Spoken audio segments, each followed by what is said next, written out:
चलो बच्चों शुरू करते हैं आज की क्लास। और we have successfully completed 5 chapters of macroeconomics. क्या आप बता सकते हो कि कौन कौन से चैप्टर हम कंप्लीट कर चुके हैं? Government budget and the economy. अब सारे बच्चे शांत हो जाएंगे, तू बोल दूसरा चैप्टर। नाम नाम बोलना है बस।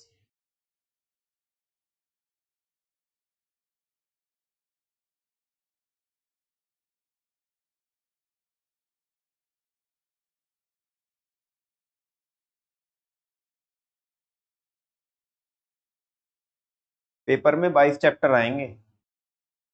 तेरे को एक चैप्टर का नाम याद नहीं है और अकड़ तेरे में इतनी है।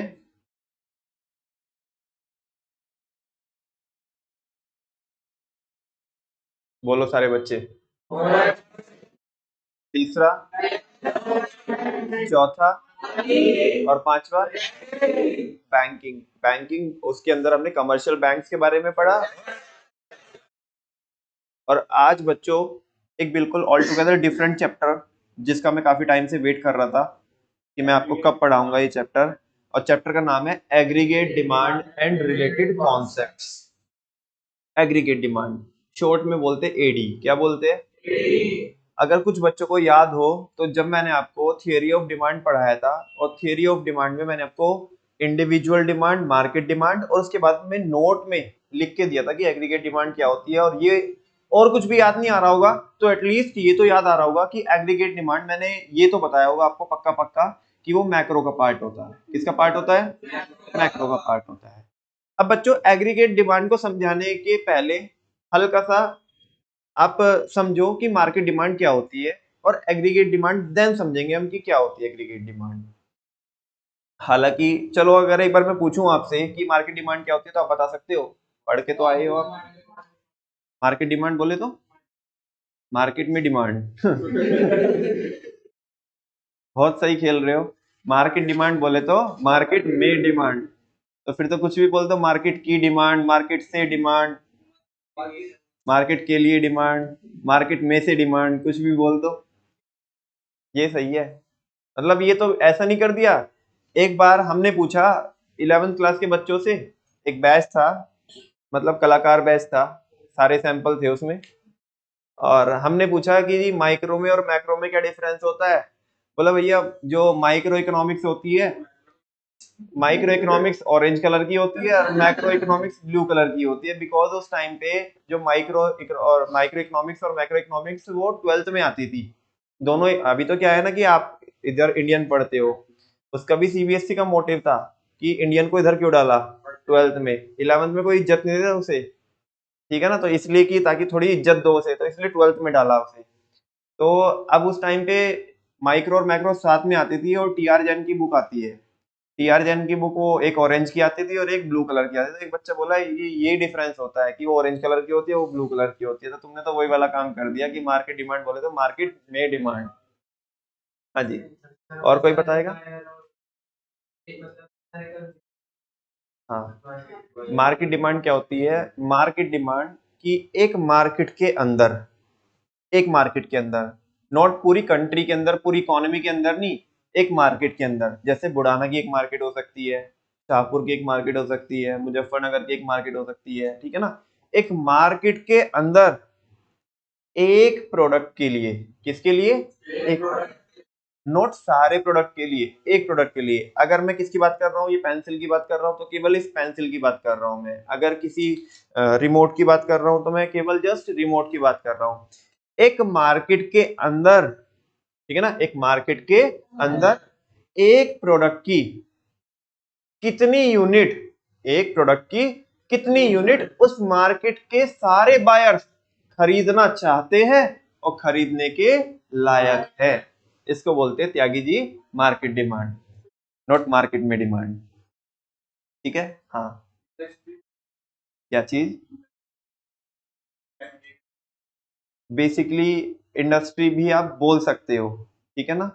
लेकिन इंडस्ट्री कई बार क्या होता है ना कि इंडस्ट्री को आप दो एंगल से देख सकते हो, कि पूरा का पूरा पूरे देश के एंगल से भी देख सकते हो, एक पर्टिकुलर एरिया में भी देख सकते हो। Because you know very well industry is a collection of firm producing similar product, similar और सेम प्रोडक्ट, ठीक है ना, और वो सेम ही बायर के लिए क्या करती है, कॉम्पीट करती है, तो वो वैसा भी बोल सकते हैं। वापस से बच्चों, मार्केट डिमांड क्या होती है, एक प्रोडक्ट की जो भी क्वांटिटी उस मार्केट के अंदर, उस पर्टिकुलर मार्केट के अंदर, एक प्रोडक्ट एक मार्केट और सारे के सारे कौन, बायर, एक प्रोडक्ट एक मार्केट और सारे के सारे बायर, एक प्रोडक्ट की एक मार्केट में सारे के सारे बायर कितनी कितनी क्वांटिटी खरीदना चाहते हैं और खरीदने के, वो भी अलग अलग प्राइस पर, किस पर, एक टाइम पीरियड के अंदर, उसको बोलते हैं बच्चों मार्केट डिमांड। क्या बोलते हैं, तो फिर भैया एग्रीगेट डिमांड क्या होगी, एग्रीगेट डिमांड, एग्रीगेट डिमांड की जब हम बात करते हैं वो पूरी इकोनॉमी की बात करते हैं, नॉट एक मार्केट की, पहला डिफरेंस तो ये है। और एक बात और बता दूं कि जो एग्रीगेट डिमांड होता है वो तो मैक्रो का कॉन्सेप्ट होता है, लेकिन जो मार्केट डिमांड होता है वो माइक्रो का कॉन्सेप्ट होता है, बिकॉज माइक्रो में हम एक मार्केट की बात कर रहे हैं ना, भले ही उसमें सारे के सारे बायर्स हो, लेकिन एक प्रोडक्ट की एक मार्केट की बात कर रहे हैं, पूरी इकोनॉमी की बात नहीं कर रहे हैं, मैक्रो लेवल पे बात नहीं कर रहे हैं। तो बच्चों एग्रीगेट डिमांड के अंदर क्या होता है, वहां पे तो क्या होता है, एक मार्केट होती है, यहाँ पे पूरी की पूरी इकोनॉमी होती है, यहाँ पे पूरी की पूरी इकोनॉमी होती है, वहां पे एक प्रोडक्ट होता है, यहाँ पे सारे प्रोडक्ट होते हैं, यहाँ पे सारे प्रोडक्ट, मतलब तुम समझो कि देश के अंदर लाखों करोड़ों प्रोडक्ट और मतलब गुड्स और सर्विसेज ऑफर की जाती है, तो यहाँ पे केवल एक की बात नहीं कर रहे हैं हम, एग्रीगेट डिमांड के अंदर सारे के सारे गुड्स और सर्विसेज की बात कर रहे हैं। समझ में आ रही है बच्चों बात, दो डिफरेंस मैंने बताया अभी तक आपको, बताना मेरे को पहला डिफरेंस। मार्केट में क्या करते हैं, मार्केट में एक मार्केट की बात कर रहे हैं, मार्केट डिमांड में, एमडी में एक मार्केट की बात कर रहे हैं, एडी में पूरी इकोनॉमी की बात कर रहे हैं, पूरी इकोनॉमी की बात कर रहे हैं, और पूरी इकोनॉमी में पता नहीं कितनी मार्केट्स होगी, समझ में आ रहा है ना। अच्छा, जब हम किसकी बात करते हैं, एमडी की बात करते हैं, तो एमडी में क्या होता है, बेसिकली एक प्रोडक्ट की बात हम कर रहे होते हैं, लेकिन जब हम एग्रीगेट डिमांड की बात करते हैं तो बच्चों सारे के सारे किसकी बात करते हैं, प्रोडक्ट की बात करते हैं।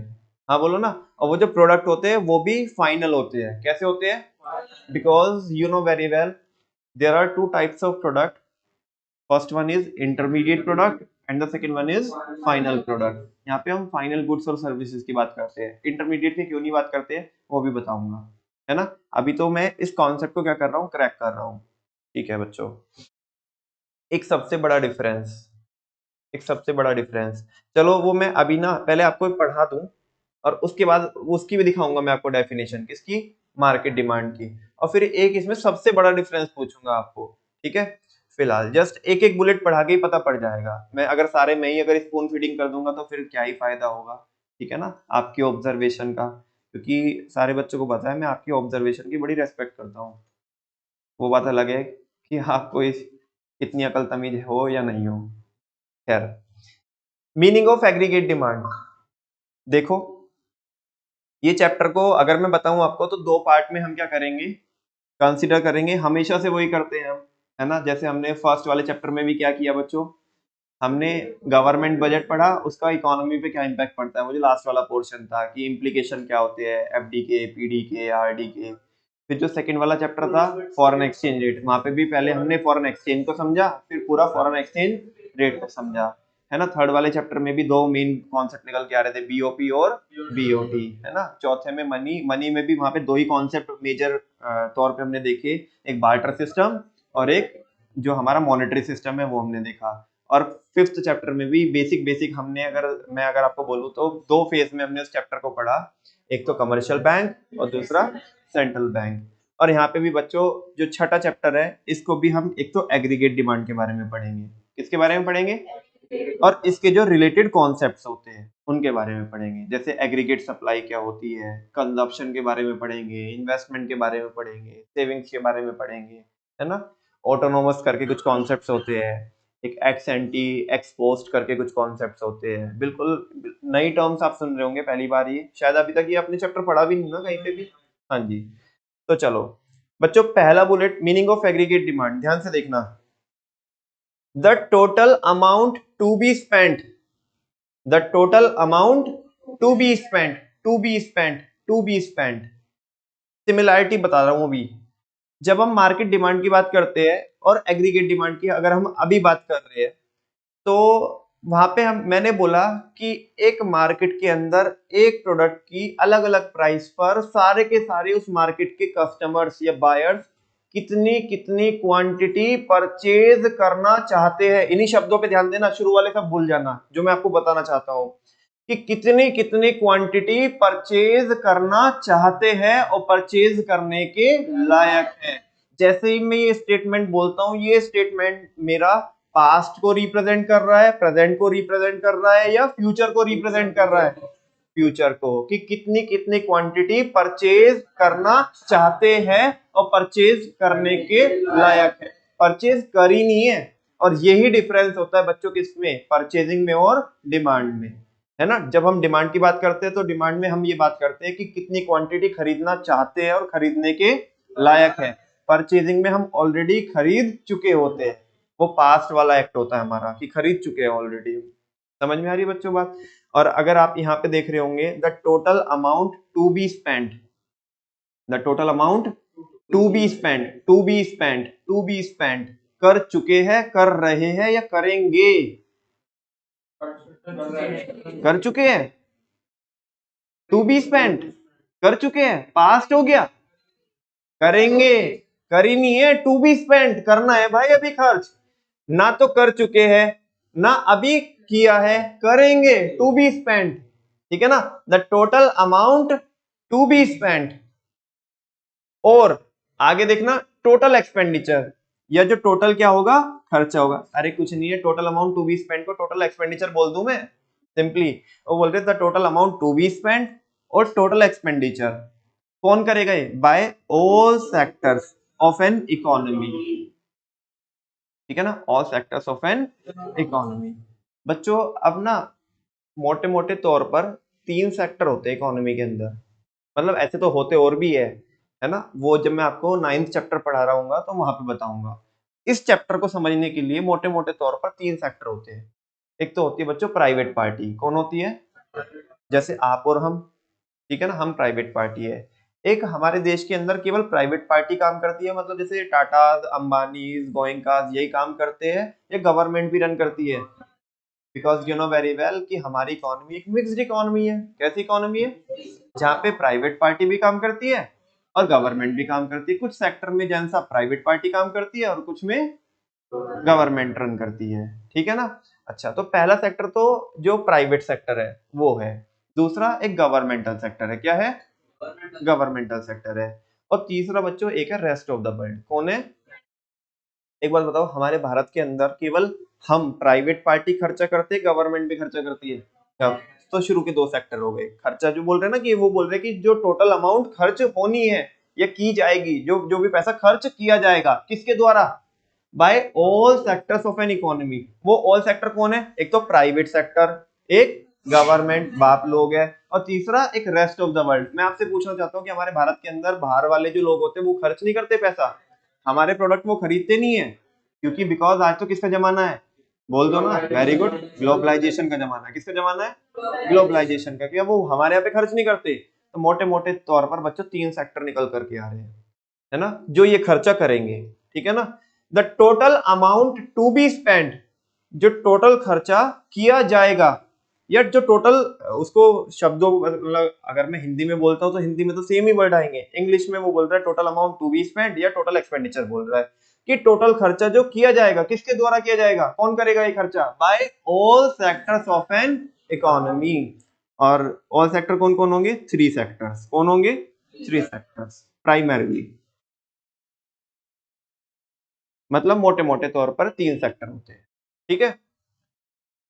ऑन द परचेज ऑफ, किसकी खरीदी पर होगा ये खर्चा, किसकी खरीदी पर होगा ये खर्चा, on the purchase of all goods and services, सारे के सारे गुड्स और सर्विसेज पर। ठीक है ना, इज कॉल्ड एग्रीगेट डिमांड, उसको क्या बोलते हैं।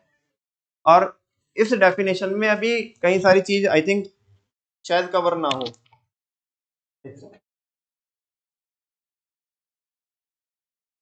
हाँ जी, ये वाली जो डेफिनेशन है, जरूरी नहीं है कि इस डेफिनेशन में सारी चीजें कवर हो गई है। अभी तो मैं आपको बस जस्ट एक एग्रीगेट डिमांड का एक ओवरव्यू देना चाहता हूँ कि एग्रीगेट डिमांड है क्या। बेसिकली मैं ये नहीं कह रहा हूँ कि इसमें सारी चीजें कवर हो गई, क्योंकि जैसे हम ओवर द पीरियड इस कॉन्सेप्ट को पढ़ेंगे तो बहुत सारी चीजें आगे भी कवर होगी। लेकिन अगर मैं वो सारी चीजें पहले बुलेट में अगर कवर कर लूंगा बच्चों, तो आप फैल जाओगे यहाँ पे, है ना, one by one, step by step.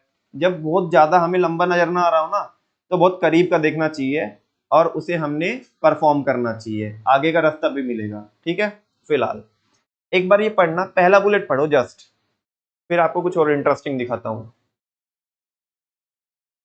रटने को बहुत सारे बच्चे रटते हैं डेफिनेशन को, और जो रटने वाले बच्चे हैं ना, आप भी उनसे पूछ के देखना। और अभी मैं आपको रियलाइज कराऊंगा, एक माइन्यूट सा डिफरेंस होता है और बच्चे वो रियलाइज नहीं कर पाते, बोलते भाई अच्छा इतनी भी गहराई है इस डेफिनेशन में, जस्ट इतने ही बुलेट में। पढ़ो बच्चों, the total amount to be spend or total expenditure by all sectors of an economy on the purchase of all goods and services is called aggregate demand। जो टोटल खर्चा किया जाएगा, जो टोटल खर्चा किया जाएगा किसके द्वारा, कौन करेगा ये खर्चा, सारे के सारे सेक्टर्स जो खर्चा करेंगे किसकी खरीदी पर, खरीद चुके हैं या खरीदेंगे।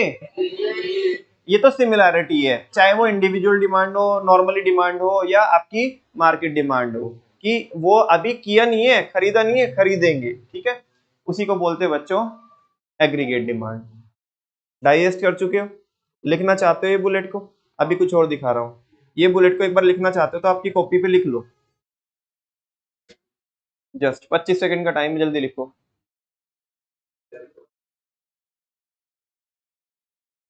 एक ही बुलेट लिखना बस। फिर आपको बचपन की याद दिलाता हूँ, जब आप छोटे छोटे नन्हे मुन्ने बच्चे थे, बोतल लेके आते थे और बोलते थे आप नमन भैया, नमन भैया, हाँ, गले में डाल करके, और ये बोलते नमन भैया, नमन भैया, आज आप हमें मार्केट डिमांड पढ़ाओगे ना।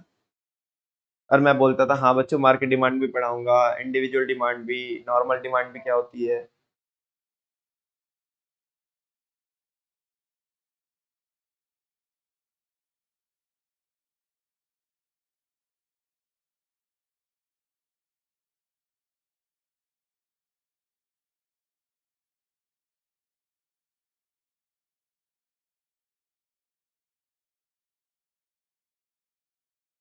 लिख लिया, चलो।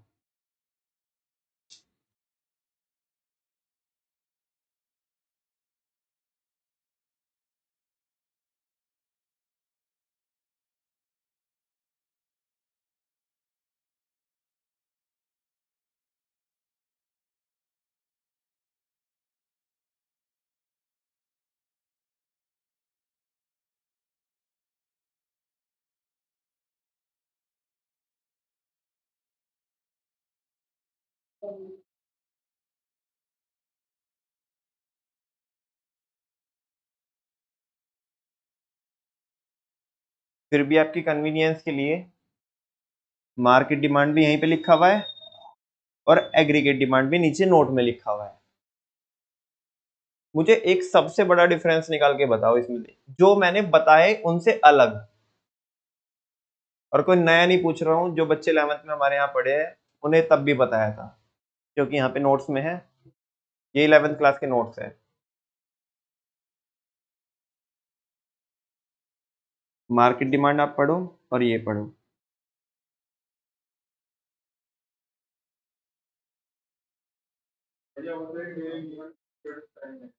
अच्छा, हाँ,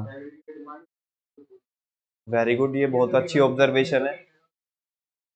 वो तो मार्केट डिमांड तो क्या होती है, पीरियड ऑफ टाइम होती है, फिर ये पॉइंट ऑफ टाइम पे, यानी कि ये बात तो समझ में आ रही है कि लगभग लगभग जो मार्केट डिमांड है वो तो फ्लो कॉन्सेप्ट है। कैसा कॉन्सेप्ट है, और ये कैसा कॉन्सेप्ट है, स्टॉक कॉन्सेप्ट है।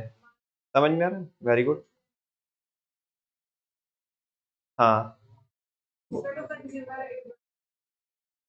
एक मार्केट के, हाँ, और यहाँ पे मतलब कंज्यूमर बायर, हम वही बोल सकते हैं, बायर और कंज्यूमर, बस ये फर्क होता है कि वहां पे एक मार्केट के होते हैं, यहाँ पे पूरी इकोनॉमी में होते हैं। कंज्यूमर और बायर में कोई फर्क नहीं, हो तो शब्दों का बस हेर फेर है थोड़ा, कंज्यूमर भी वही है और बायर भी वही है, हालांकि फर्क होता है। ये मैं यहाँ पे नहीं, ये मेरी यहाँ की क्लास का मोटिव नहीं है। कंज्यूमर में और कस्टमर में फर्क होता है बच्चों, जब मैंने आपको चैप्टर कंज्यूमर इक्विलिब्रियम पढ़ाया था तो तब बताया था, शायद आपको पता भी। कितने बच्चों को पता है कि what is the difference between consumer and customer? Oh my God,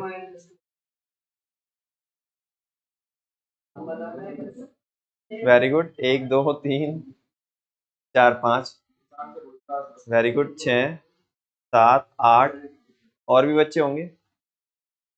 very good, very good. चलो ईशान बताएगा आज तो। रुक रुक जा, बस रुक जा। आप बताओ। और कस्टमर जो उसे रीसेल भी कर। वेरी गुड, बहुत अच्छी ऑब्जर्वेशन है। अब पूरी कर दो तुम अपनी बात। हाँ, कस्टमर वो है जो मार्केट से खरीद के लेके आता है, और कंज्यूमर वो है जो उसे कंज्यूम करता है। क्या कस्टमर कभी कंज्यूमर हो सकता है? ए, कुछ भी नहीं बोले, नहीं। ऐसे हार्ट अटैक मत दिया करो आप भाई। सुनो, कस्टमर कंज्यूमर हो सकता है।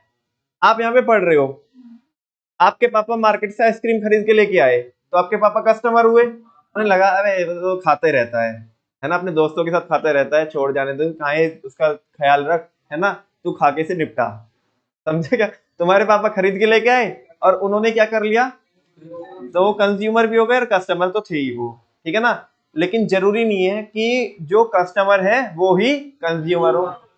अगर तुम्हारे पापा बड़ी केयर करते हैं तुम्हारी, कह रहे नहीं नहीं, आखिर है तो अपना बच्चा ही, कोई बात नहीं, अपने दोस्तों के साथ खा लेता है, लेकिन है तो अपना है तो अपना ही बच्चा, कोई बात नहीं, हम रख देते हैं। जब वो आएगा उसमें से ही, जब वो प्यार से ला करके देगा ना कि लो पापा आप भी खा लो, है ना, अब पापा जी, ये पापा जी वैसे मैंने वो इसलिए नहीं बोला था, दरअसल क्या है ना कि हमारे यहाँ पे एक अलग ही कॉन्सेप्ट चलता है। मैंने एक बार ऐसे बोल दिया था बच्चों को, मैं जब मैं समझा रहा था तो मैंने ऐसे एक बार बोल दिया था कि बच्चों को कि लो पापा जी आप भी खा लो। तो बच्चों ने हमें बताया कि नहीं भैया, पापा अलग होते हैं और पापा जी अलग होते हैं। जब इंसान की जब इंसान की मतलब, नहीं नहीं नहीं जब जब इंसान की सुनो, जब इंसान की जब तक शादी नहीं होती तो पापा होते हैं, उसके बाद एक और रिलेशनशिप डेवलप हो जाती है, वो पापा जी की रिलेशनशिप डेवलप हो जाती है। आई होप आप समझ चुके होंगे। तो इसीलिए मैं बोल तो इसीलिए मैं बोलता नहीं हूँ, तो इसलिए मैं नॉर्मली बोलता हूँ। हाँ, एक ऐसी पहले मम्मी होती है और फिर मम्मी जी हो जाती है। चलो, खैर। हाँ जी बच्चों, तो अगर पापा को ऐसा ख्याल आया आपके कि नहीं नहीं बच्चा तो हमारा ही है, जब प्यार से हमें लाके देगा, उसके लिए रख देते हैं। जब वो आएगा ट्यूशन से तो वो आइसक्रीम खा लेगा और हमें ही प्यार से लाके देगा अपनी में से, तो उसमें से बस हम ले लेंगे। ठीक है ना? तो इस केस में आप, और फिर भी आपके पापा ने खाई नहीं, लेट्स सपोज, तो आपके पापा जस्ट क्या है, कस्टमर है, कंज्यूमर तो आप, है ना। और भी ज्यादा डिटेल में जब मैं आपको कंज्यूमर प्रोटेक्शन पढ़ाऊंगा, एक चैप्टर है आपके यहाँ पे, तो उसमें समझ में आएगा आपको। खैर, ये दो आपने दो डिफरेंस बताए कि एक तो वहां पे वो स्टॉक कॉन्सेप्ट हो गया, कौन से वाला, एग्रीगेट डिमांड, और मार्केट डिमांड क्या हो गया, फ्लो कॉन्सेप्ट हो गया। मतलब आप बोल रहे हो during a given period of time, at a point of time, ऐसा कुछ करके आप बता रहे हो। Very good. दूसरा आपने बताया कि जी वहां पे एक मार्केट में ही क्या होते हैं, सारे कस्टमर होते हैं, यहाँ पे पूरी इकोनॉमी के सारे कस्टमर होते हैं। और फिर मैंने आपको बायर और कस्टमर का खेल वो सारा थोड़ा बता दिया। और बताओ, जो अभी मैं चाहता हूँ वो नहीं आया यहाँ पे। हाँ जी, ईच पॉसिबल प्राइस वो वही हो गया कि एक टाइम पीरियड के अंदर आ जाएंगे, वहां पे हर एक प्राइस पे होता है। हाँ जी, ऑफ अ कमोडिटी, वो वहाँ पे एक प्रोडक्ट की बात कर रहे हैं, यहाँ पे सारे प्रोडक्ट की बात कर रहे हैं। ये सारे वही डिफरेंस है जो मैं अभी आपको बता चुका हूँ और आपने भी मेरे को अभी थोड़ी देर पहले बताए थे। एक और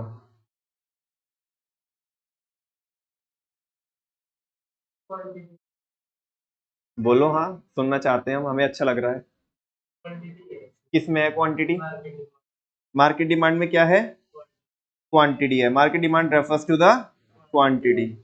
और आगे बोलना चाहते हो कुछ, बोलो। Very good. इसमें क्या है? अमाउंट है। हाँ, यही सुनना चाह रहे थे हम। अब ये एक्सप्लेन कर दो।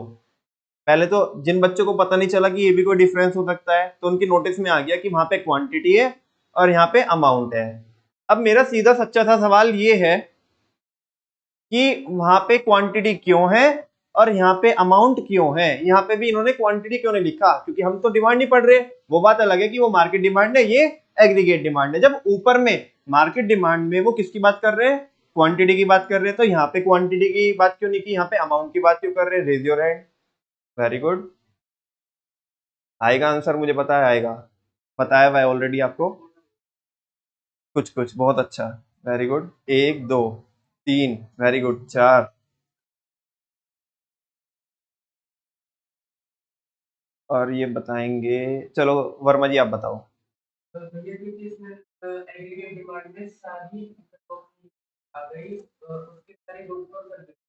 अच्छा, और उसमें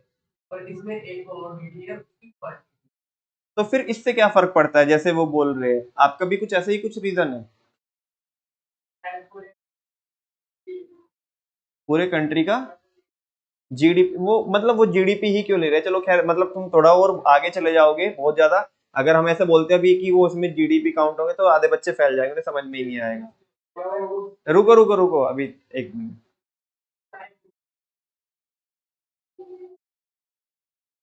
चलो छोड़ दो, जीडीपी को अगर साइड भी करें एक बार हम, बस ये बताओ बहुत सिंपल शब्दों में, लेमैन लैंग्वेज में ये बताओ कि उसमें क्वांटिटी क्यों है और यहाँ पे अमाउंट क्यों है। रुको ना, अभी उतावला क्यों हो रहा है इतना।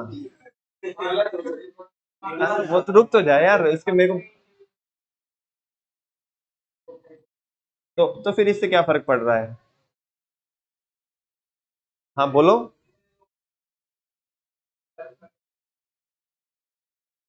तुम हल्का सा टच किए, उन्होंने ही बता दिया। इसके आगे कुछ बोलना चाहते हो। नहीं, तुम बोल सही रहे हो, लेकिन हम उसके आगे भी सुनना चाहते हैं, क्योंकि जो तुमने बोला शायद वो सब बच्चों को समझ में ना आए। इसके आगे की एक लाइन और है। हाँ, वो कॉन्फिडेंस नहीं आ रहा। इसके आगे की एक लाइन और है, मेरे समझाने की जरूरत नहीं। अगर तुमने वो बोल दी ना, सारे बच्चों को एकदम से क्लिक कर जाएगा। अबे हाँ सही तो बात है। रुको अभी, ईशान।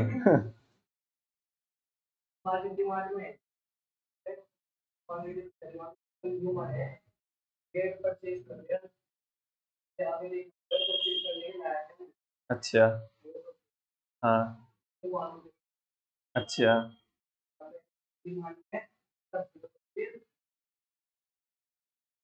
कर चुके, कर चुके नहीं बेटा, दोनों फ्यूचर वाले कॉन्सेप्ट है। कॉन्सेप्ट तो दोनों फ्यूचर वाले ही है। क्योंकि यहाँ पे भी किसकी बात कर रहे हैं, वहां पे कह रहे हैं कि कितना परचेज करना चाहते हैं और करने के लायक है। ऊपर में लिखा है ना यहाँ पे, आर विलिंग एंड एबल लिखा है ना, विलिंग एंड एबल, कि कितना परचेज करना चाहते हैं और कितना परचेज करने के लायक है। यहाँ पे बोल रहे हैं कि अमाउंट टू बी स्पेंड, कि कितना खर्च करेंगे। तो कॉन्सेप्ट तो दोनों फ्यूचर वाले हैं, वो तो सिमिलैरिटी है। और कुछ कहना है नहीं। एक सेकंड, वहां पे भी आ रहे हैं।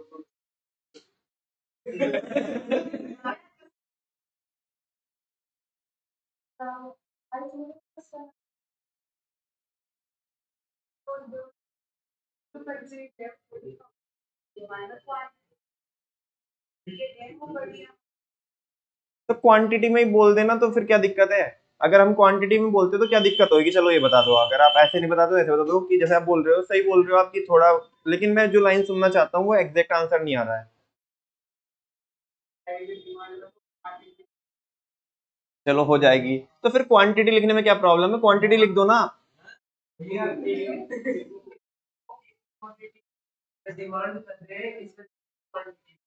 अच्छा, कर चुके नहीं,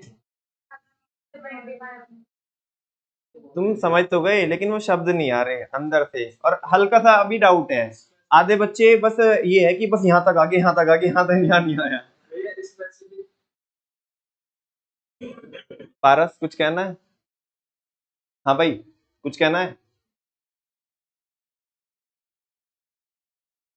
कन्हैया, मतलब कृष्णा, थोड़ा बहुत बता दो। नहीं नहीं, बेइज्जती क्या है।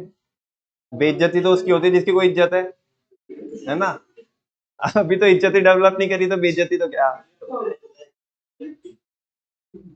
एक सेकंड, टाइम लोगे अभी या अभी बता रहे हो। टाइम लोगे, सोच लो चलो। हाँ हाँ हाँ हाँ। एग्जाम्पल से बता दे, अब बहुत करीब आ गया बस अब। अब वो एक हिट बाकी है। किसी को समझ में आया इसने क्या बोला? हाँ, इसके आगे का हेल्प करके आपस में देख लो, डिसाइड करके बता दो, बहुत करीब है वो। हाँ, अच्छा, हाँ, और एग्जांपल, तो बहुत सारे पेन की तो क्वांटिटी हो सकती है ना। तो अलग अलग तरीके के हो गए। रुको रुको, अभी यार तुम सारे ऐसे बोल रहे हो नंबर, मैं बोल ही दूंगा फिर तो आंसर ही आ जाएगा। तुम सारे जितने भी एग्जांपल दे रहे हो ना, और कुछ बताना चाहते हो क्या? इसके आगे नहीं बोल सकता बस मैं। तो बहुत करीब आ चुके हो। अब ऐसा होगा आइस पाइस धप्पा हो जाएगा।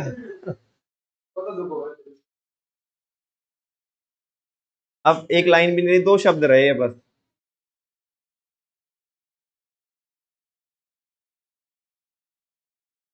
सोचो सोचो, आ रहा है भैया, आ रहा है, आ रहा है, आ रहा है।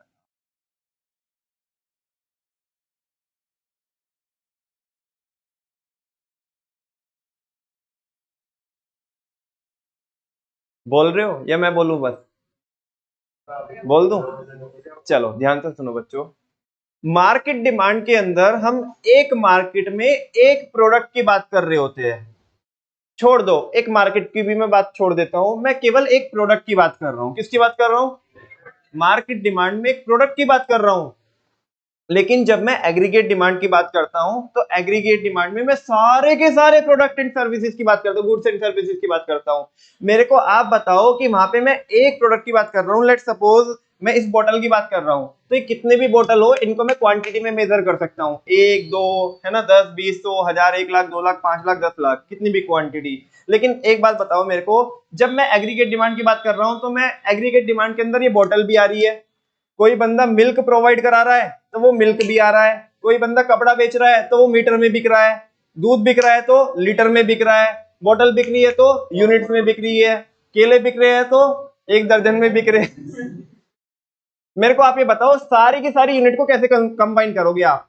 कैसे पता लगाओगे, क्वांटिटी कैसे बताओगे मेरे को कि एक, भाई मिल्क है, मिल्क तो लीटर में है, और कपड़ा किस में है? मीटर में है। बोतल किस में है ना? कोई कोई केजी में आ रहा है। सबकी यूनिट्स क्या है? मुझे बताओ, जैसे मान लिया, चलो एक सवाल आपसे पूछता हूं, एकदम से हिट करेगा माइंड में। 5 लीटर मिल्क लिखो, 5 litre milk, 5 litre milk plus plus 10 bottles, अरे लिखो ना। 5 लीटर मिल्क प्लस 10 बॉटल्स, ठीक है ना, plus 20 metres cloth, cloth cloth, ठीक है। और आपका, हाँ, और 15 kg of sugar is equal to, बताओ मेरे को कितना कितना यूनिट आएगा, बताओ। यही तो समझाना चाहता हूं आपको कि whenever there are different different kinds of products जिनके बारे में हम बात कर रहे हैं, और उनकी यूनिट्स क्या है, अलग अलग है, तो बेटा उनकी क्वांटिटी को आप एक जगह कंबाइन नहीं कर सकते। तो उस केस में हमारे पास एक ही ऑप्शन रहता है कि हम क्वांटिटी में बात ना करके उनकी अमाउंट में बात करते हैं। हम इसको कैलकुलेट कर सकते हैं, अगर हम क्या कर दे कि जो 5 लीटर मिल्क है उसका क्या निकाल ले, अमाउंट निकाल ले, रुपी में उसे कन्वर्ट कर ले, फिर जो 20 मीटर जो भी क्लॉथ मैंने लिखवाया है उसको भी किस में कन्वर्ट कर लो, आप अमाउंट में कन्वर्ट कर लो, और वो अमाउंट को क्या कर सकते हैं, हम सम कर सकते हैं। से यस और नो? ये एक माइन्यूट सा एक थिन लाइन डिफरेंस होता है कि हम मार्केट डिमांड में क्वांटिटी की बात कर रहे होते हैं क्योंकि वहां पे एक प्रोडक्ट है, और क्योंकि एग्रीगेट डिमांड में हम बहुत सारे क्या मतलब सारे के सारे प्रोडक्ट्स, गुड्स और सर्विसेज की बात करते हैं। अच्छा, एग्रीगेट डिमांड में तो क्या भी आ जाएगी, सर्विसेज भी आ जाएगी। सर्विसेज को कैसे काउंट करोगे आप? 1 किलो सर्विस, नमन भैया हमने तो आपकी 5 किलो सर्विस ली है अभी तक, 5 लीटर सर्विस ली है, हाँ, समझा ना? तो उसको हम किस में कन्वर्ट करके काउंट कर सकते हैं, अमाउंट में। आई होप आपको समझ में आया होगा। नहीं आया क्या समझ में? अब वापस से पढ़ो ना। देखो ना, एक एक शब्द की अहमियत है। द टोटल, टोटल, टोटल, पहले तो टोटल शब्द की अहमियत है। यहाँ पे किसी एक की बात नहीं कर रहे, टोटल इन टोटलिटी में बात कर रहे हैं। द टोटल यहाँ पे अमाउंट है, वहां पे क्वांटिटी है। Total amount to be spend का भी अपनी रेलिवेंसी है, कर चुके नहीं है, कर रहे नहीं है, करेंगे, ठीक है ना। ये अपने आप में एक डिफरेंट शब्द हो गया, देखो छोटे छोटे शब्दों से मिलकर के बनी है। The total amount to be spend, ये टोटल एक्सपेंडिचर को रिपीट किया है इसने, मतलब जो total amount to be spend को ही बोल रहा है total expenditure by all sector. कोई एक कस्टमर नहीं है, सारे के सारे सेक्टर है ना। और सारे के सारे सेक्टर में हमने ब्रॉडली कवर कर ली, कौन, एक तो प्राइवेट सेक्टर, एक गवर्नमेंट सेक्टर और एक रेस्ट ऑफ द वर्ल्ड, ठीक है ना। ऑफ एन इकोनॉमी, एक मार्केट की बात नहीं कर रहे हैं बच्चों, किसकी बात कर रहे हैं, एक इकोनॉमी की बात कर रहे हैं। On the purchase of all goods and services, सारे के सारे गुड्स और सर्विसेज की बात कर रहे हैं, ऑल की बात कर रहे हैं। और बच्चों एक चीज और बता दूं यहाँ पे, जैसे कि मैंने आपको बताया था कि अभी यहाँ पे इसमें सारी चीजें कवर नहीं है, यहाँ पे भी क्या आता है बच्चों, फाइनल आता है। क्या आता है, फाइनल आए, क्या आएगा, फाइनल। बात समझ में आ रही है ना। खैर अगर उसे अभी यहाँ पे स्किप भी कर दोगे तो कोई दिक्कत वाली बात नहीं है यहाँ पे, फिलहाल इतना ही समझ के चलो। All goods and services is called aggregate demand. देखो कितने शब्द है जो अलग अलग है, 1 2 3 4 5 6, 6 शब्दों से मिलकर के प्रॉपरली क्या बनी है, डेफिनेशन बनी है। फाइनली जल्दी से बताओ एग्रीगेट डिमांड क्या होती है, the total amount to be spend, amount और क्वांटिटी, अमाउंट और quantity, amount by amount, because इसके अंदर बहुत सारे के सारे डाइवर्सिफाइड प्रोडक्ट है जिनकी यूनिट्स अलग अलग है, उन यूनिट को हम कंबाइन नहीं, उनको हम अमाउंट में ही स्पेसिफाई कर सकते हैं। The total amount to be spend और total expenditure by all sectors of an economy on the purchase of all goods and services is called as aggregate demand. दूसरा बुलेट देखना, एडी को ही explain कर रहा है, इसमें भी दूसरे शब्दों में कर रहा है। Aggregate demand refers to the total value, value क्यों बोल रहा है, वैल्यू, बिकॉज क्वांटिटी तो हो नहीं सकती, अमाउंट का ही सब्स्टिट्यूशन है, वो अमाउंट का ही सब्स्टिट्यूशन है value. The aggregate demand refers to the total value, total देखो एक वर्ड है टोटल और एक है value, total value of all final goods and services, किसकी, सारे के सारे फाइनल गुड्स एंड सर्विसेज की। यहाँ पे कवर कर लिया देखो उसने फाइनल। अच्छा बच्चों बेसिकली क्या है ना, फाइनल क्यों बोल रहा है, एक एग्जांपल, जस्ट छोटा सा एग्जांपल देना चाहता हूं और समझना, यहीं से ही आपकी जो नेशनल इनकम वाली यूनिट है ना उसके कॉन्सेप्ट यहाँ पे बिल्ड होंगे, ठीक है। दो तरह के गुड्स होते हैं, इंटरमीडिएट और फाइनल। जस्ट ये बताओ मेरे को, कार के अंदर टायर लग रहा है, क्या लग रहा है, कार के अंदर टायर लग रहा है, कार के अंदर टायर लगा हुआ है, टायर की अपने आप में इंडिविजुअली भी डिमांड हो सकती है।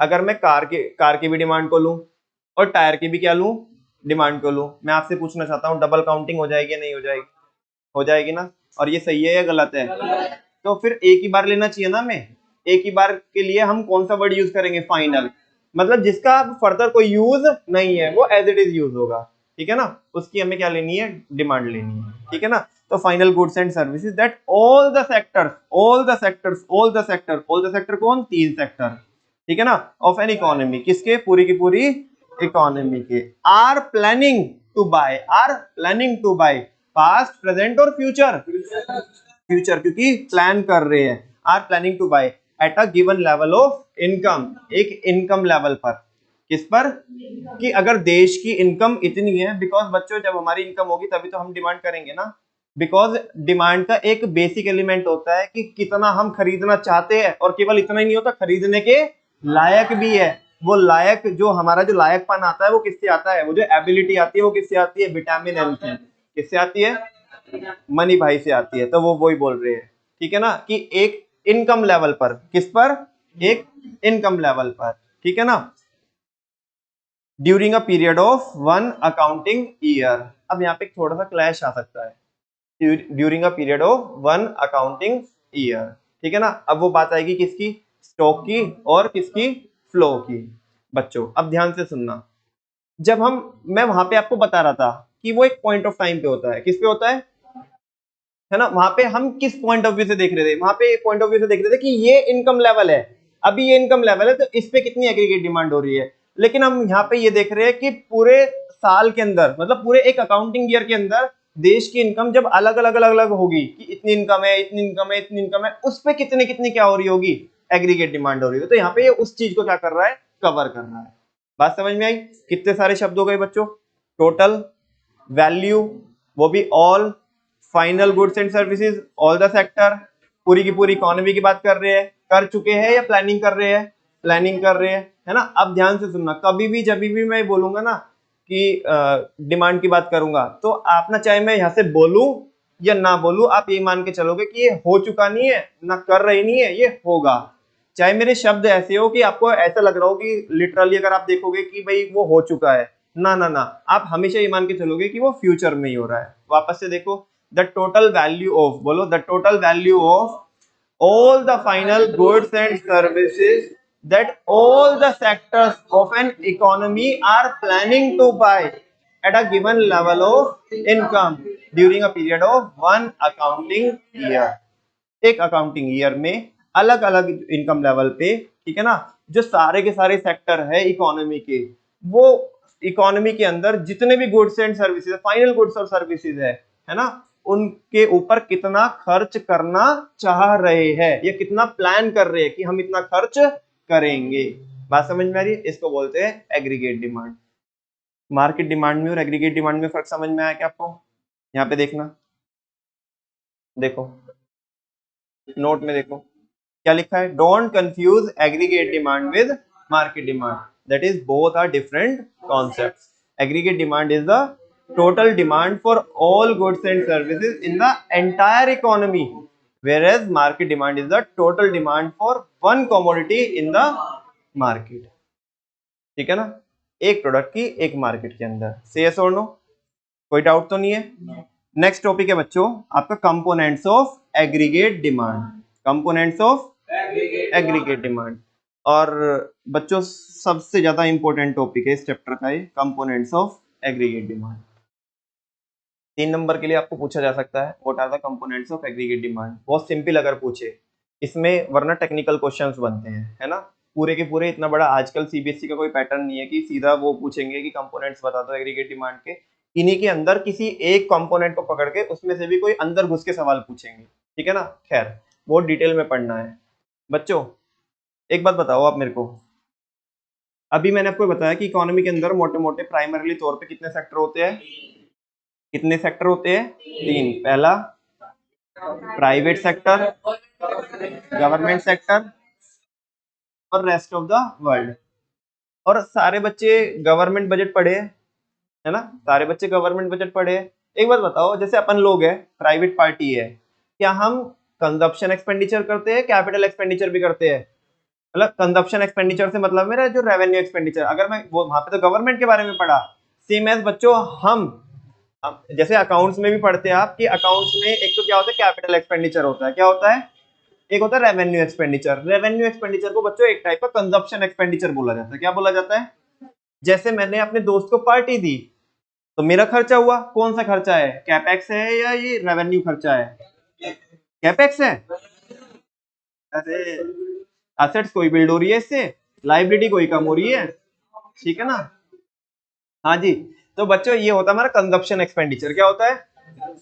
सुनो, जो डेली रूटीन में जो हम खर्चा करते हैं अपनी लाइफ को सरवाइव करने के लिए, अपनी लाइफ को चलाने के लिए, ठीक है ना, ये होता है कंजप्शन एक्सपेंडिचर। क्या होता है? लेकिन क्या हम केवल कंजप्शन एक्सपेंडिचर करते हैं, कैपिटल एक्सपेंडिचर नहीं करते? हम लैंड एंड बिल्डिंग में भी पैसा लगाते हैं, प्लांट एंड मशीनरी में पैसा लगाते हैं, अपना ऑफिस बनाते हैं, फैक्ट्री बनाते हैं, है ना, तो ये भी तो खर्चा करते हैं ना, है ना। बेसिकली रेजिडेंशियल प्रॉपर्टी में भी पैसा लगाते हैं, तो कैपेक्स भी होता है। तो बच्चों जो प्राइवेट सेक्टर है, कौन है? Private sector. Private sector 2 type के खर्चा करता है, एक तो कंजप्शन एक्सपेंडिचर और एक दूसरा कैपिटल एक्सपेंडिचर। कैपिटल एक्सपेंडिचर को अगर मैं इन्वेस्टमेंट एक्सपेंडिचर बोल दूं तो आपको कोई प्रॉब्लम होगी बोलने में? ऐसा क्यों? क्योंकि कैपिटल एक्सपेंडिचर वही तो होता है जिससे या तो मेरी एसेट जनरेट होती है या मेरी लायबिलिटी कम होगी। बेसिकली वो मेरे को फ्यूचर में कमा के देगी। तो नो, हाँ बोलो ना। तो देखो आप यहाँ पे देख रहे होंगे बच्चों, एडी के कंपोनेंट कितने हैं? यहाँ पे 4 लिखे हुए हैं, लेकिन 4 में ना ये जो 2 है, शुरू के जो 2 है, सी एंड आई। C4 होता है कंजप्शन एक्सपेंडिचर जो प्राइवेट पार्टी ने किया है, और I4 होता है इन्वेस्टमेंट एक्सपेंडिचर जो प्राइवेट पार्टी ने किया है। अब मुझे ये समझ में नहीं आया कि मतलब इन्होंने इसको अलग अलग क्यों दिया है। इसका कोई रीजन ऐसा नहीं है कि कोई इसको अलग से क्यों दिया इन्होंने, क्योंकि अभी ना इन्होंने जो गवर्नमेंट खर्चा करती है बच्चों, अगला आप कंपोनेंट देख रहे होंगे प्लस जी है, क्या है जी फॉर, मैंने देखो प्राइवेट जो खर्चा करते हैं, प्राइवेट पार्टी दो तरीके से खर्चा करती है, कंजप्शन एक्सपेंडिचर और इन्वेस्टमेंट एक्सपेंडिचर, वो हमने ये ले लिया प्राइवेट पार्टी का खर्चा, है ना। गवर्नमेंट भी तो खर्चा करती है। अच्छा एक बात बताओ, गवर्नमेंट केवल रेवेन्यू खर्चा करती है, मतलब कंजप्शन एक्सपेंडिचर करती है, कैपिटल भी करती है? यार इसमें तो कोई डाउट ही नहीं है, ये तो प्योर प्योर पूरा चैप्टर ही वो है, गवर्नमेंट बजट, समझा क्या आपको? अच्छा, जब इन्होंने गवर्नमेंट का खर्चा लेना था, सुनो ना, जब इन्होंने गवर्नमेंट का खर्चा लेना था तो गवर्नमेंट के तो दोनों खर्चे एक ही हेडिंग में काउंट कर लिए, चाहे वो कंजप्शन एक्सपेंडिचर हो चाहे वो इन्वेस्टमेंट एक्सपेंडिचर हो, लेकिन प्राइवेट पार्टी का अलग अलग रखा। अब ऐसा चीज का कोई रीजन नहीं है, अब चाहे तो इसे भी अलग कर सकते थे और चाहे तो उसे भी कंबाइन कर सकते थे। तो देखो दो सेक्टर हो गए बच्चों, एक सेक्टर कौन सा, ये वाला प्राइवेट, और एक गवर्नमेंट, और लास्ट में देख रहे होंगे आप एक्स माइनस एम लिखा है, ये क्या है, रेस्ट ऑफ द वर्ल्ड, क्या है, रेस्ट ऑफ द वर्ल्ड है। एक्स माइनस एम बोले एक्स फॉर एक्सपोर्ट और एम फॉर इंपोर्ट, हमने कितना बाहर वालों को भेजा है माल, एक्सपोर्ट किया है, एक्सपोर्ट मतलब भेजा है। अब मैं वापस से एक बार आपको रिकॉल करा दूं, जैसे मैं बोल रहा हूँ कि हमने माल भेजा है, तो भेजा है मतलब भेज चुके नहीं है, भेजेंगे, इसका मतलब ये है, ठीक है ना। बिकॉज एडी के, क्योंकि एडी किसकी बात कर रही है, फ्यूचर की बात कर रही है, तो एडी के जो कंपोनेंट होंगे वो भी तो कौन से वाले होंगे, फ्यूचरिस्टिक कॉन्सेप्ट होंगे ना। तो भले ही मैं यहाँ पे बिहेवियर में आपको ऐसे बोल रहा हूँ कि हमने माल जो है बाहर भेजा है, लेकिन उसका मतलब ये है कि भेजेंगे, नॉर्मल प्रैक्टिस में वो बोलना बार बार ना थोड़ा माइंड को अलग से मैसेज हो जाता है, लेकिन आप ये मान के चलना कि वो फ्यूचर की बात हो रही है। हाँ जी बच्चों, तो हम बाहर माल कितना भेजेंगे, एक्सपोर्ट, ठीक है ना, और कितना बाहर से मंगाएंगे। जब हम माल भेजेंगे तो हमें क्या मिलेगा, पैसा, तो इसका मतलब रेस्ट ऑफ द वर्ल्ड ने खर्च किया है ना हमारे यहाँ पे, पैसा खर्च किया है ना। अच्छा, लेकिन हमें उसे जो खर्च किया है उन्होंने उतना ही नहीं लेना है, उसे नेट बेसिस पे लेना है, किस पे लेना है, और नेट बेसिस पे कैसे लेंगे हम, उसे इंपोर्ट को माइनस करके, क्योंकि जब हम इंपोर्ट करते हैं तो हम क्या करते हैं, पेमेंट करते हैं। बच्चों लेट सपोज तुम सारे फिरंगी हो, ठीक है ना, और मैं हूं भारतीय, मैं कौन हूं, भारतीय। अब देखो मैंने तुम्हें एक्सपोर्ट किया तो तुम मेरे को क्या दोगे, पैसा दोगे। मान लो लेट सपोज हमने 1 लाख रुपए का एक्सपोर्ट किया, ठीक है ना, तो मेरे को कितने रुपए मिले, तुमने, तुम्हारा खर्चा है, मेरी इनकम है, मतलब मेरा रेवेन्यू है बेसिकली, ठीक है ना, तो मेरे को 1 लाख रुपए मिले। लेकिन अभी मैंने आपको बेसिकली क्या भी किया है, मैंने ये तो एक्सपोर्ट किया था, लेकिन मैंने क्या भी किया है, इम्पोर्ट, आपसे मंगाया भी है माल, उसके लिए मैं क्या करूंगा, पेमेंट करूंगा। लेट सपोज मैंने 70,000 के इम्पोर्ट किए, तो बच्चों मैं आपसे अगर ये सवाल पूछूं कि नेट नेट आपने भारत में कितना खर्च किया है, 30,000, और यही रेस्ट ऑफ द वर्ल्ड का क्या है, खर्चा है। हाँ बोलो ना कि नेट नेट आपने भारत में कितना खर्चा किया, तो कैसे निकालेंगे हम, एक्सपोर्ट माइनस इम्पोर्ट। तो अगर तीनों सेक्टर का खर्चा जो करने वाले हैं फ्यूचर में, उसको अगर हम ऐड कर दे तो बच्चों क्या बन जाएगी, एग्रीगेट डिमांड बन जाएगी, क्या बन जाएगी। और एग्रीगेट डिमांड के 4 कंपोनेंट होते हैं, ये 4 कंपोनेंट 3 सेक्टर ने खर्च किए होते, मतलब करेंगे, जो करेंगे वो 3 सेक्टर करेंगे, लेकिन कंपोनेंट कितने होते हैं, 4। अब तुम पूछोगे ऐसा क्यों कि 4 कंपोनेंट क्यों होते हैं, बिकॉज प्राइवेट के खर्चे को उन्होंने 2 पार्ट में क्या कर दिया, बाइफरकेट कर दिया। उसका ऐसा कोई रीजन नहीं है, उसे इकट्ठा भी कर लेंगे ना तो अभी कोई प्रॉब्लम होने वाली नहीं है। लेकिन फिलहाल मुझे बताओ एडी के कितने बच्चे होते हैं, 4 बच्चे होते हैं, जो कितने सेक्टर ने खर्च किए होते हैं, 3 ने, और वो बच्चे कौन कौन होते हैं, मतलब ऐसे सिंपली बोलना, फ्लो में बोलना, AD is equal to C plus I plus G plus X minus M. Very good, one more time, AD is equal to, रुक जाओ यार, वे रुक जाओ, पूरा बोल के छोड़ोगे क्या। AD is equal to what, सी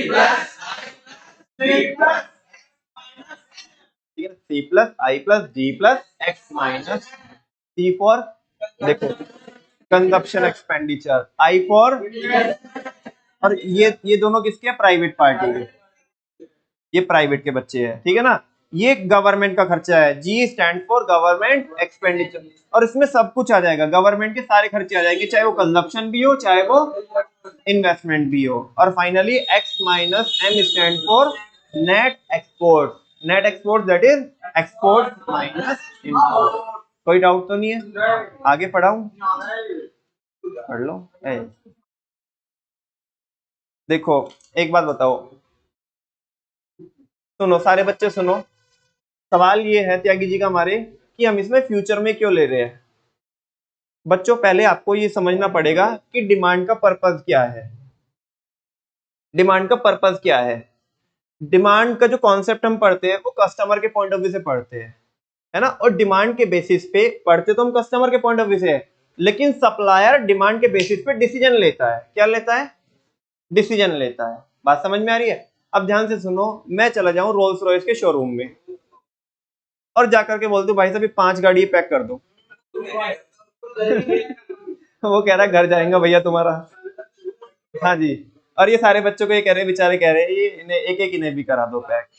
तो मुझे बताओ त्यागी जी, मैं आपको कॉन्सेप्ट समझाना चाहता हूँ, मुझे बताओ क्या मेरे वो इतना कहने पे वो पैक कर देगा? अरे क्यों नहीं करेगा यार, करना चाहिए। हम कह रहे हैं ना, हम कह रहे हैं ना, नहीं पैसों की कमी नहीं है, ये बताओ। हाँ जी। ये देखो यार बड़ी सभा में बेइज्जती कर रहे हैं, पैसा तो है नहीं। हाँ जी सुनो, बिल्कुल सही बोल रहे हैं बच्चों। सुनो, अरे सुनो यार, हाँ सेम एग्जांपल किसमें दिया था? 11 में दिया था। तो तभी तो फंडामेंटल्स बच्चों सेम रहते हैं, फंडामेंटल्स चेंज नहीं होंगे। तो वो डिसीजन ले लेगा क्या? अभी रोल्स रॉयस वाले ऐसे नहीं करते, मतलब कि वो प्रोड्यूस करके नहीं रखते, इंस्टेंटली क्या करेंगे, वो प्रोड्यूस करेंगे, टाइम मांगेंगे आपसे। तो क्या मेरा इतना बोलने से जस्ट वो कह रहे कोई बात नहीं भाई साहब हम करा देंगे, ऐसा होगा क्या? हाँ बोलो। वो डिसीजन कब लेगा? जब हम लायक होंगे, है ना। अदरवाइज तो सुनो ना, अदरवाइज तो परचेजिंग में और डिमांड में फर्क ही क्या रह जाएगा फिर, है ना। डिमांड बात कर रही है कि हम कितना परचेज करना चाहते हैं और परचेज करने के लायक, लायक जो हमारी वो जो बैकअप आएगा वो मनी से आएगा, और हम चाहते हैं वो हमारी चाहत, विलिंगनेस हो गई। अदरवाइज अगर हम ये बोलेंगे कि हम परचेज कर चुके हैं, परचेज कर चुके हैं, तो फिर परचेज कर चुके तो परचेज ही है ना, तो फिर वो डिमांड कहाँ है? समझा ना? बात समझ में आई? उसी कॉन्सेप्ट को हमने आगे बढ़ाया यहाँ पे एग्रीगेट डिमांड को। तो इसलिए हम फ्यूचर में बात कर रहे हैं कि कितना करेंगे, बिकॉज हमें डिसीजन मेकिंग लेनी है। बच्चों जो चीज होएगी, कृष्णा, जो चीज फ्यूचर में होएगी उसके लिए आज डिसीजन ले सकते हैं। जो चीज हो चुकी है उसके बेसिस पे, मतलब अब क्या उसको तो चेंज नहीं कर सकते ना, पास्ट को, वो तो हो चुका है, ठीक है ना। क्योंकि जो चीज फ्यूचर में होनी है उसके रिगार्डिंग हम आज क्या लेंगे, डिसीजन लेंगे। तो that's why demand is a futuristic concept. कैसा कॉन्सेप्ट होता है? फ्यूचरिस्टिक कॉन्सेप्ट होता है। आगे पढ़ाऊं क्या? नहीं ना। चलो तो कल बच्चों हम ये देखेंगे, कल ना, कल आज की जैसे आज की क्लास मुझे बताओ टेक्निकल थी कि नहीं थी? छोटे छोटे छोटे छोटे पॉइंटर्स से, है ना। बहुत सारे बच्चे के बोलते हैं एक ही तो डेफिनेशन पढ़ाई है। हाँ तो ठीक है, अपने घर पे पढ़ लेना, एक ही डेफिनेशन अपने घर पे पढ़ लियो, वो जो लेकिन बारीकाई है ना, वो फिर वो यहाँ पे वो क्लास में जो हमने डिस्कस की है वो नहीं आएगी। दूसरी बात, कल की क्लास आज से भी ज्यादा इंपॉर्टेंट है, और वो जब ही समझ में आएगी जब आज की क्लास समझ में आई होगी, क्योंकि कल हम ऐसे कॉन्सेप्ट बिल्ड करेंगे जो अल्टीमेटली हमें न्यूमेरिकल को सॉल्व करने में क्या करेंगे, हेल्प करेंगे, ठीक है ना। थियरी में से मतलब कल इन द सेंस कल तो टेस्ट है, कल से मतलब मेरा वही है कि कल सैटरडे है ना, कल सैटरडे है और मंडे में, ठीक है ना। थैंक यू वेरी मच बच्चों, कल टेस्ट है, अच्छे से तैयारी करके आना, ठीक है ना, अच्छे से, जिसे कहते हैं अच्छे से, वरना तुम्हारा इलाज मेरे को आता। तुम सोचते हो ना कि तुम गुंडागर्दी पे उतर आए हो, एक्चुअली में तुम अभी मेरे बारे में जानते ही नहीं हो, ठीक है ना। बच्चों मेरे से ज्यादा गुंडागर्दी नहीं की होगी तुमने, ये तो जब से टीचिंग लाइन में आए हैं तो छोड़ दिए सारे काम, ठीक है ना, वरना पास रिकॉर्ड हमारा भी बहुत खराब रहा है। तो तुम सोचते हो कि तुम ही बहुत बड़े गुंडे हो। हाँ तो इसलिए इज्जत के साथ, अगर आपको आपको इज्जत रास आती है ना, तो इज्जत के साथ ही बताया जा रहा है, तो सुधर जाओ, है ना। भाई देखो सिंपल सी बात है यार, इतना टाइम तुम्हें हो गया, तुम्हें ये तो आइडिया लग ही गया होगा कि ये इंसान अपने प्रिंसिपल से हटेगा नहीं, कि अगर तुम ये चाहते हो कि किसी भी तरीके से करके हम नोट्स नहीं बनाएंगे या हम टेस्ट नहीं देंगे, राजी नहीं तो गैर राजी खाट के नीचे घुस जाना, आना तो पड़ेगा। एक टेस्ट छोड़ोगे, दो टेस्ट छोड़ोगे, तीसरे वाले टेस्ट में घर वाले भी बोले कि भाई जा क्यों नहीं रहा है तू, और ज्यादा दिक्कत करोगे तो फिर हमारे पास इलाज दूसरा भी है, ठीक है ना। नहीं फोन करने का नहीं, कैसे क्या केवल फोन नहीं होता है, ठीक है ना। तो जो भी है फिर वो हम कह के नहीं बताएंगे, करके ही बताएंगे बस तुम्हें।